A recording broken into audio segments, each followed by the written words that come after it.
Hi, I'm Aaron with Connects2 and today I'm going to delve a little further into the steering wheel control interface and talk about the do's and don'ts. If you haven't seen our previous video, check the link right here. If you have, then let's continue.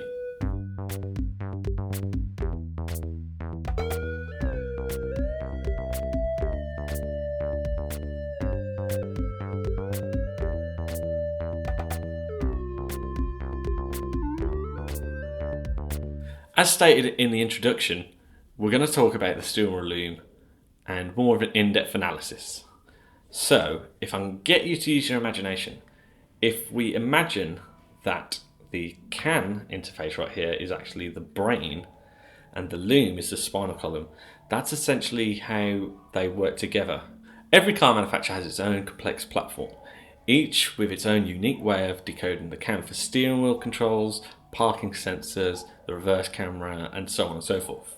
Because we're introducing a foreign body to the car, we can't expect the pre-existing terminals to work in the same way. It's like attaching the head of a dog to a human body. It won't work. However, if we configure the body's wiring and impulses to co-align with the head, then we're in business.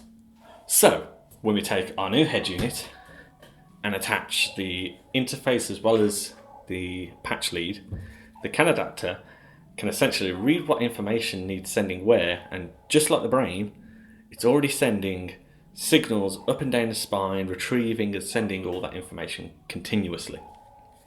Right, let's move on to another important aspect of the steering wheel interface. This how to deal with the loom's alternative wiring. Most, if not all the time on a lead, you'll find that certain wires have bulleted tips. Most cases, they're always going to be the speed pulse, the park brake, and the reverse. Now, these need to be attached depending on the head unit's programming and availability. Bullets that are already attached on loom should never be touched, especially these two.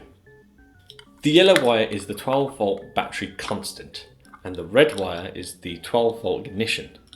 Now, switching these around could easily pop a fuse within your car or do damage to the CAN system because of the opposing currents that actually run through them. Unless it's stated or required for your head unit or your vehicle, don't touch these wires. Curiosity will definitely kill the cat. In this case, the cat is your radio. We do have another video which actually explains about the 12-volt ignition wire, which can be seen here. This then leads us on to our last point. This being the actual make of your radio. It's evident that you need the right patch lead for the right head unit. Some interfaces come with a set of customizable dip switches. We tend to set ours to work with Pioneers. With this in mind, always check the manual of the interface on how to change them for, say, an Alpine, a Sony, a JVC, Kenwood, etc, etc, etc. Later models of the Sony actually call for manual prompting for the steering wheel controls. This can be found within the settings menu, so it's always worth checking on any head unit whether there's actually a button to say enable for the steering wheel controls. So, in closing, always keep to mind this checklist when installing a steering wheel interface. 1. Always start connecting from the outside in.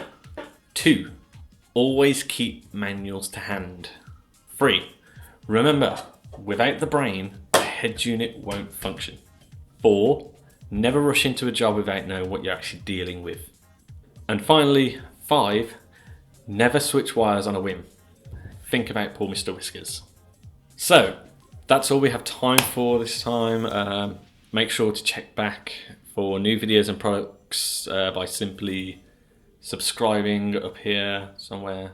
You can also find us on social media outlets where we have news updates, fun little competitions, and enthralling Twitter debates all about the world of in-car entertainment. So until next time, have a great day.